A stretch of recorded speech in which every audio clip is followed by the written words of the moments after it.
Here we go. We're live. Let's go. Hey.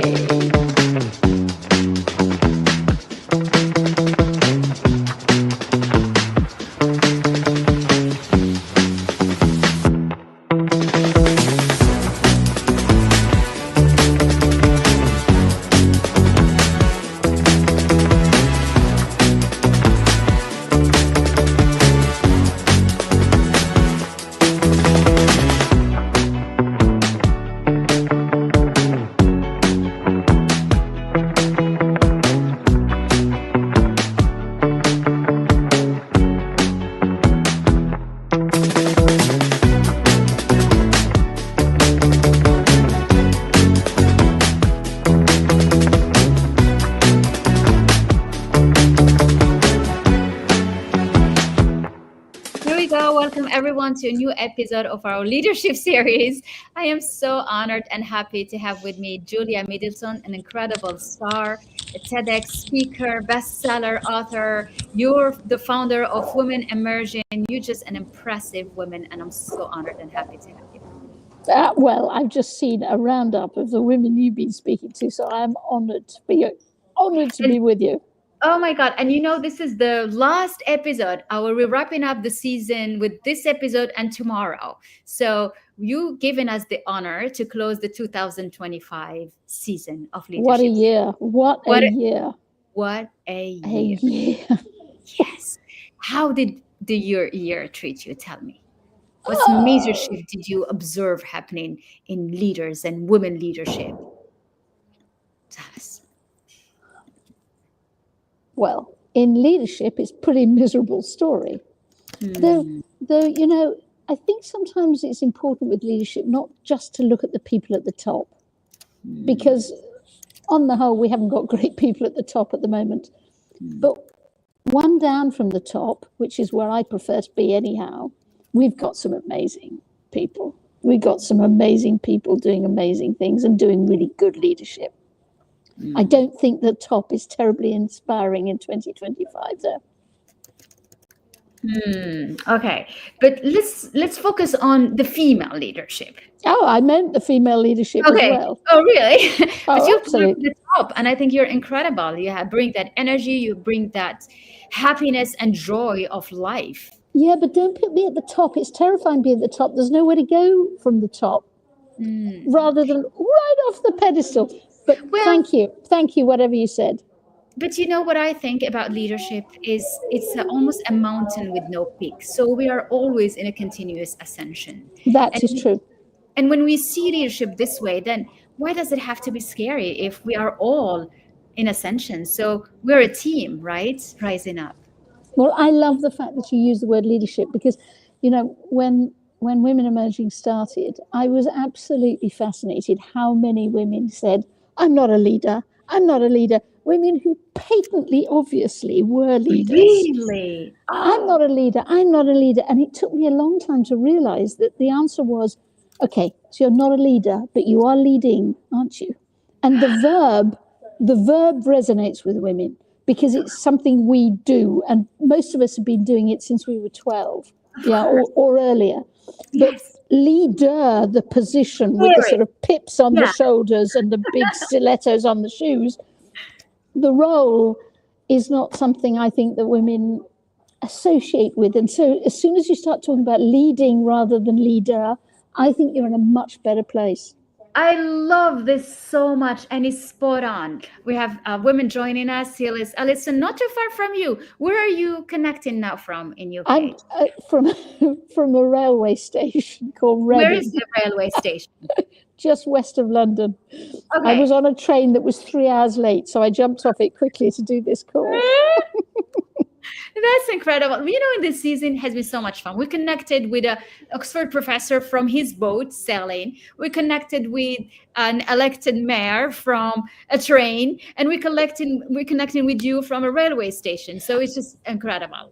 And of course, I saw this empty building with a lovely reception and a fantastic young woman in reception. So I went up to her and I said, please, being a woman. She immediately said, yes, of course. Oh, that is so sweet. So let's go back to what is it that blocks women from really embodying the fact that they are leaders? even though the doing of it, they are at ease with it. But It's the status, it's the hierarchy. I don't think they're as interested. And I think that a lot of women, they get caught in this Alice in Wonderland crazy world. Okay. So you go into an organization, you're told to lead the way we lead here. And the way we lead here, guess what, was usually defined by men. yes. And then you're told to lead the way we do here, but to do it authentically, which is crazy. Makes no sense. So It's Alice in Wonderland. Alice in Wonderland. I love that. And it's true. So, and do you think the fact that they don't find themselves, they don't fit in the way leaders have shown them how to be leaders, that makes us feel we're not leaders? The instinct of how to do it is based on the fact that we're women. Now, in many ways, we're all the same. And in lots of ways, we're not the same. Yeah. And the way women lead is not completely different, but it is different enough. And fortunately, a lot of men now want to do it the women's way. But, yes, with feminine energy. That is so true. Yes. I have 3 daughters and 2 sons. I hope they lead the same way. But I think women are saying, I don't want to do it that way. I don't want to do it that way because it's not me, but also because, frankly, it doesn't work. We have a comment here saying it doesn't make sense the way things are happening. And also, we are in a world full of people who are traumatized. Yeah?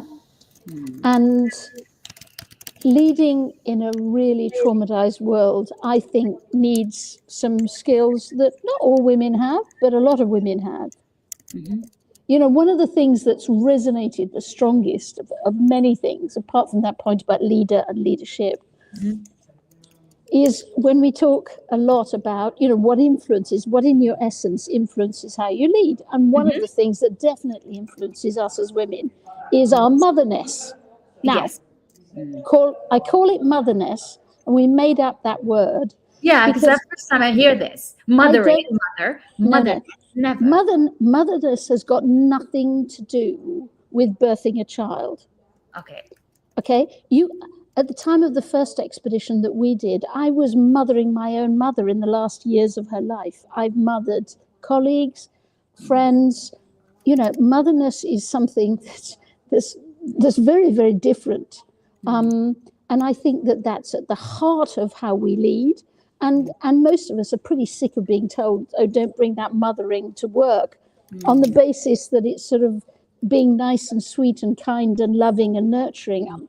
I see motherness as incredibly fierce. Try getting a teenager out of bed early in the morning by nurturing them. It doesn't work.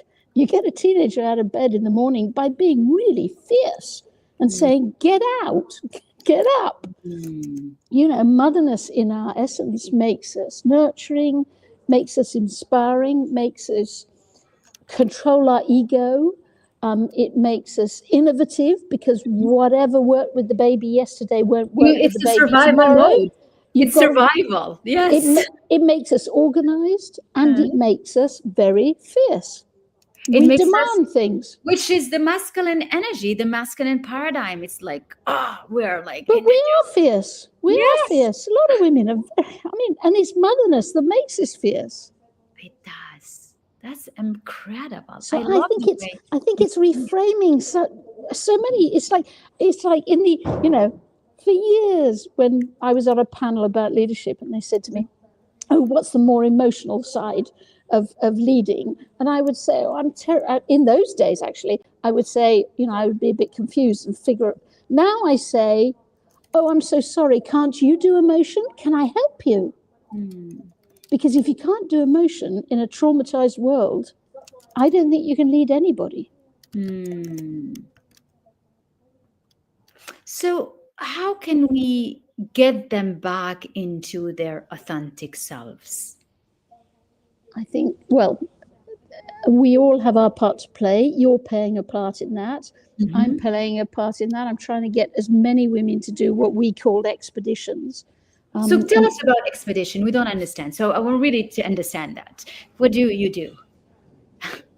Well, actually, let me answer that in the way that you shouldn't, which is what expeditions are not. Okay, so leadership programs, we've all been on them. Oh, yes. They tell us it's really simple and it's obvious. All you have to do is these 3 circles, 4 triangles, or some sort of grid. And that's got the answer to everything. And just do it, and then everything will be fine. And by the way, here's where you sign the check to pay. Okay. Yes. Okay.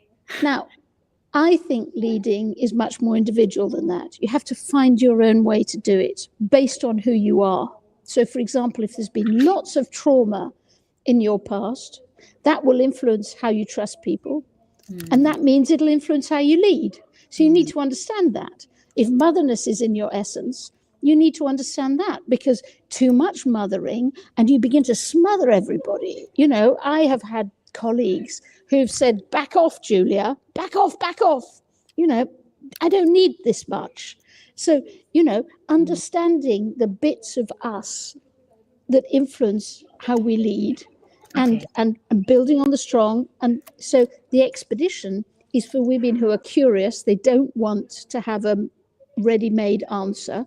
They want to go out there, talk to other women with a methodology that we developed, but talk to other women and develop their own approach to leading, which means that, you know, if you go on an expedition, you have to be curious because you don't know what you're going to find at the end. Yeah, it's an experiment. It's an expedition. Yeah, you go in and you don't know what to result. But how is it physically going into an expedition? No. Well, no. Like everything in life, an awful lot is about understanding other people, and an awful lot is about understanding yourself. Yeah. So, no, what you're doing is you're going out and talking to women. And you know, we are busy people, we women. We can't fly around the world to go on leadership programs. We have to do it in our kitchen. And actually quietly doing it in our kitchen, talking to women, using Zoom. You know, everybody complains about the internet. You know, it might go down in a minute. But let's remember that we can only do what we're doing at the moment because of the internet. So let's forgive the internet for its imperfections and use it for its beauty. So you sit in your kitchen, you do an expedition, sometimes with lots of other women at the same time, sometimes quietly on your own, and you figure out, how am I going to lead? You figure out how I'm going to lead my life or how I'm going to lead my community. Or my team, or my street, or my division, my family. Good luck with your family. That's the toughest. It is the toughest. That's the advanced course. But you're so good at that, right? Because you have navigated motherhood, you have navigated grandmotherhood now. So yes, so we're going to come back to that. So obviously the expedition is your beautiful method of saying to everyone, it's not masculine approach to becoming a leader. It's more the feminine way of being it. The connecting. Well, I would be very tempted to get rid of those 2 words. Yeah. Because I think, you know, I want I want my sons to do it as much as my daughters, and my, you know, and also I think that the feminine one is fierce. It's not just sweet. You know, I have a colleague, a wonderful colleague, a friend in Nigeria, and I remember Falawe telling me, you know, Julia, I thought that if I led really well, I'd give a round of applause and everybody would tell me I was great and that they would all like me. And I said, yeah, well, you've discovered that's not true, haven't you? And she said, yes. And her father used to say, if you want to be liked, go sell ice creams. That's right. That's so good. Leading, that's hard. And it's particularly hard at the moment because, you know, all of us as women are discovering that progress is not linear. You go backwards sometimes, and the world is pushing us backwards big time. You need to keep going. That's why we have to. And maybe this year will have knocked us a little bit out of our complacency. Yes. And maybe it'll be better, meaning we'll support each other a bit better. Yeah. And this is why it brings us to the first image, which is like, it's you, there is no peak. It's a mountain with no peak. And when there is no peak, then if you're advanced, you can be advanced in sideways or anything. But as long as you're moving, Yeah, but let's remember that sometimes you get to move backwards. Sometimes you really, really get knocked backwards. I think leadership is really hard. Sometimes you're unfairly knocked back. Sometimes you make a terrible blunder. You get it all wrong. You say the wrong thing, the wrong time, in the wrong way, and you completely mess up. And you go home and you stand in the shower and you say, I'm never going to lead again. I hate, I hate, I hate, I hate. And then you say, come on, got to do it again. Did you feel that on your journey? All the time. All the time, all the time. Well, if you're not if you do easy things, that's fine. But if you do hard things, we are not in the easy thing business here. Absolutely no. And this series is not about the easy thing. This series is about women like you who get out of the comfort zone and who are so generous that they come and share how they did it without pretending that it has been a Disney World ride or Alice in Wonderland ride. Alice in Wonderland, and also, I have a podcast too, and I've banished. I'm so tired of interviewing women who every second word is the word authentic. There's a whole sort of language of leadership. Everybody trots out the same words. I don't never use that word. Think, I'm so glad you told me that. It's not even a word I use. I love that. You're amazing. You're amazing. And, because we run expeditions with very young women. Okay. Some of them literally, as I say, 12-year-olds who literally have run campaigns to get rid of plastic bags on all the beaches in Indonesia. They're amazing 12-yearolds. Wow. So we do expeditions with them, and, some of them are sort of 17 and 18. They're still saying, I am going to be empowering. Okay. And we go, yeah. And they want to be empowering. They have to be empowering because what they see around them is a load of people dumping being empowering. They want to be empowering, but then saying to them, it's combining two things. You have to be empowering, but you have to give boundaries. That's right. Because if you don't give people boundaries, then you empower them to go in every possible direction and nothing ever happens. So when you're leading, you have to combine these things, not just trot out, I want to be empowering. Like empowering had become almost something that we threw. Like, yeah. And everybody even know what it means often. Yeah. And you can't afford to say no. No. You're so much fun. You're so much fun. And it's so true. I love this. It's like, it's about time to come back and really get the real people to show the way. And also, last week, I was saying to you, I did my second TEDx talk for TEDx London, and it was on a really quirky subject, which I called working grandmotherhood. Okay. Yes. So there were 10 of us speaking. And one of us was going to go on to the big TEDx global conference, right? Wow. Is that you? Did you make it? And then they interviewed, I'm not allowed to say, they interviewed all of us, all 10 of us. And in the middle of the interview, they said, who do you think's going to win, right? And everybody said, oh, I think everybody was wonderful. I thought they were all brilliant. They all deserve to win. And I just said, I think it should be boom.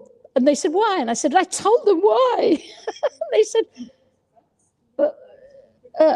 you weren't supposed to answer like that. I said, you asked me the question, I give you the answer. She's amazing. Vote for her. Why didn't you say it's supposed to be you? Because I thought and still think that what I was doing was good. Yes. In fact, possibly very good. Yes. But I thought that what she said was not just really good, but also incredibly important.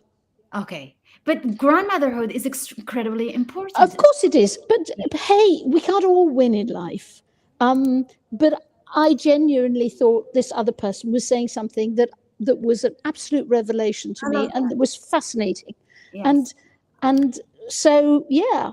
And this is one of everybody just pats out the usual words. Yeah. And this is why not answer the question? This is one of the best traits of leadership. It's like you can spot the good and celebrate someone else, and it doesn't diminish nothing of you whatsoever. And I salute you for that. I salute you. We Yeah.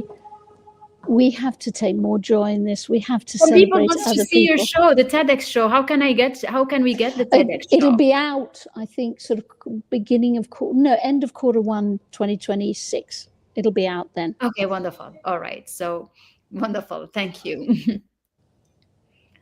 Yeah. But working grandmotherhood was a fascinating concept. I really enjoyed playing with the idea, and it also, I somewhere in the talk I said, motherhood was a really powerful course in leadership for me.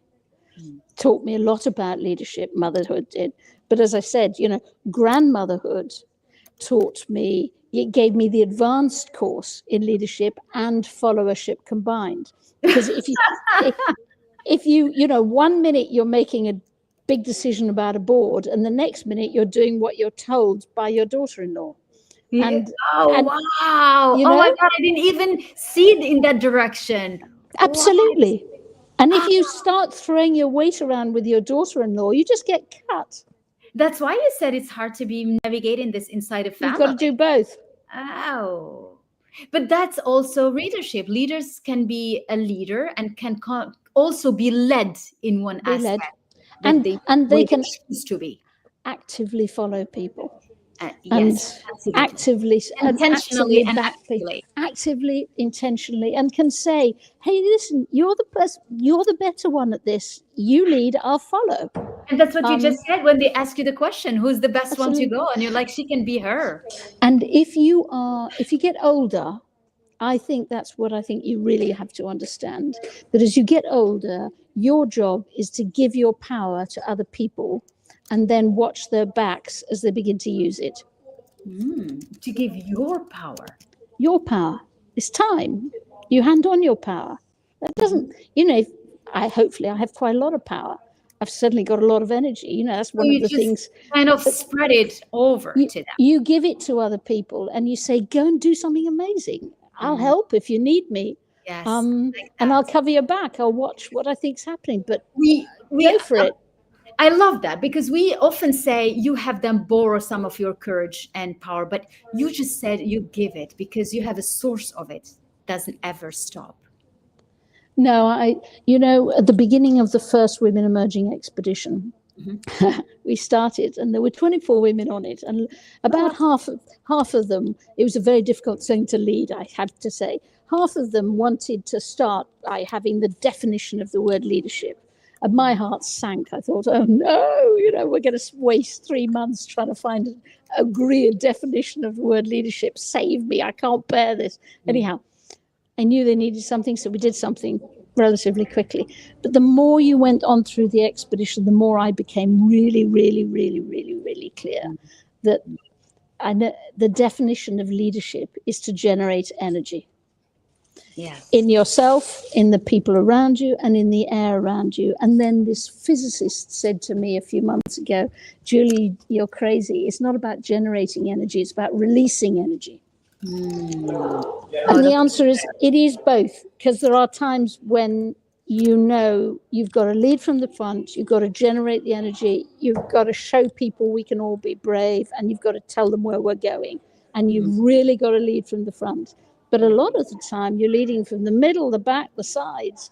You're releasing the energy of the people who are around you.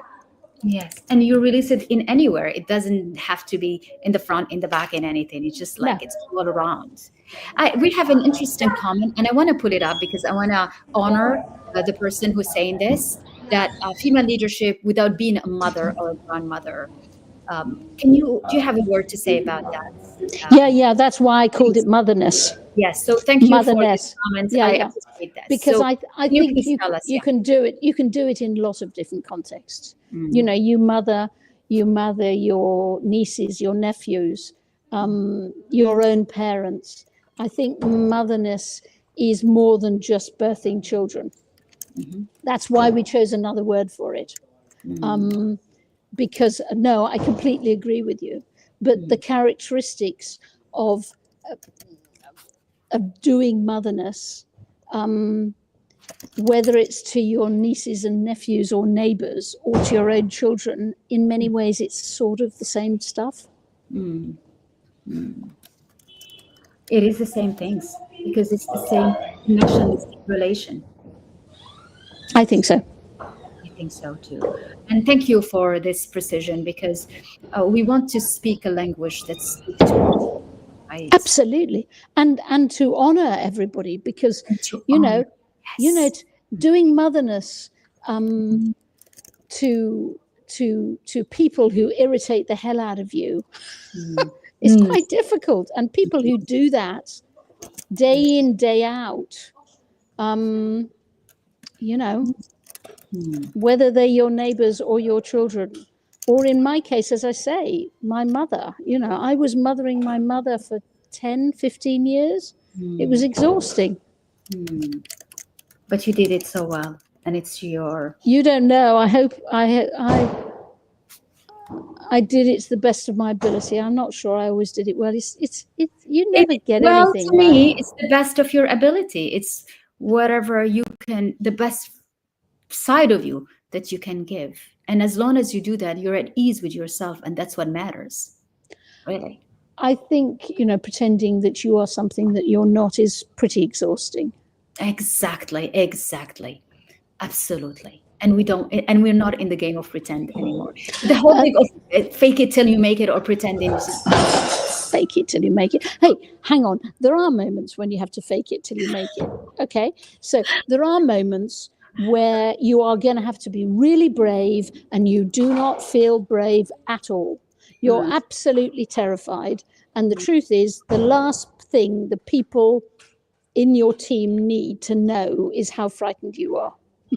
Yeah, they do not need to know that. And you have to fake it that you're not.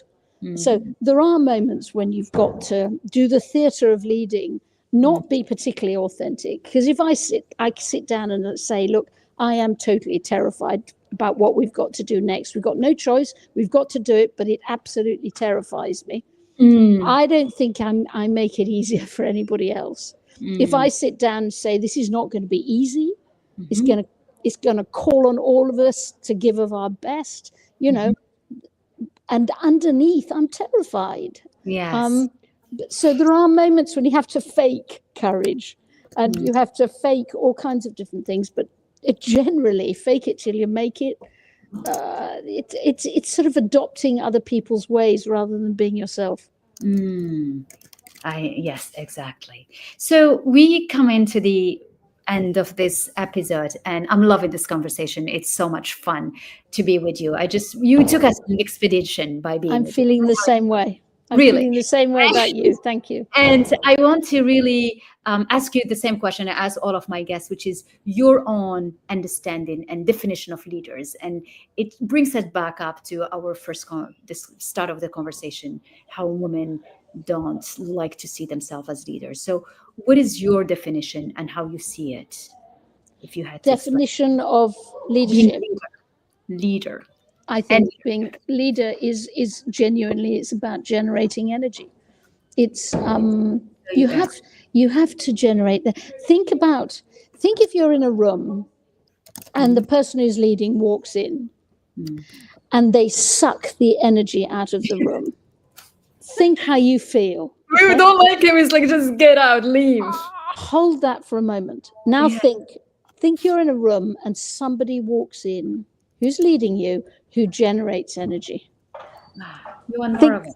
Think what that does. You suddenly you believe you could do things that you didn't believe you could do before, because the person who's leading you believes you can do it, and you find yourself doing extraordinary things. I think it is about lifting people and generating that energy. I love that. It's about lifting people and generating that energy. Beautiful. And what can we do to have women own that term of who they are?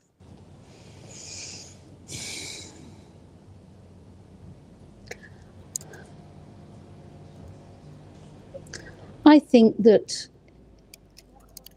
I think that if that young girl who picks up plastic bags on the beach in Indonesia, I think when she goes to school or when she goes to play football or when she goes to do whatever she does, I think there people should be talking to her about leading.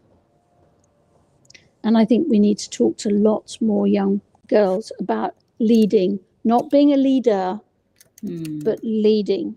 And I know everybody says we've got to give role models, and I hope we try, but the truth is most of the role models I ever saw when I was younger made me think I could never be like that. People used to say, if you're really determined, you can go into space, and the answer is no, I can't. I don't want to. I don't want to, and I can't. Or if you really, really want it, you can be an accountant. And the answer is I'm dyslexic. I mess up all numbers. I can't.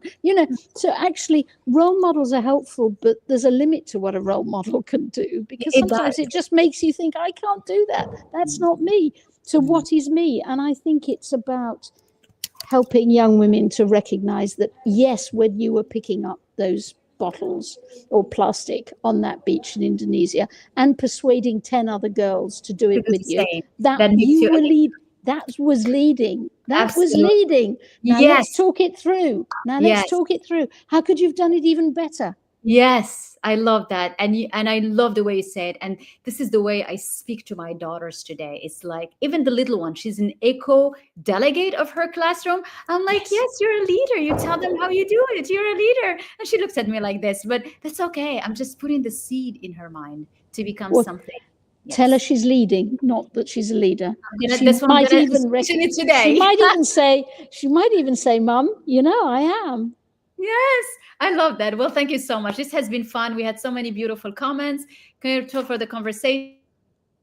This one too by Allison, lifting people and generating energy. Yes, I'll remember this, Julia. Thank you so much for your life lessons and leadership. That was beautiful. Thank you so much. Thank you, everyone. Thank you for being with us.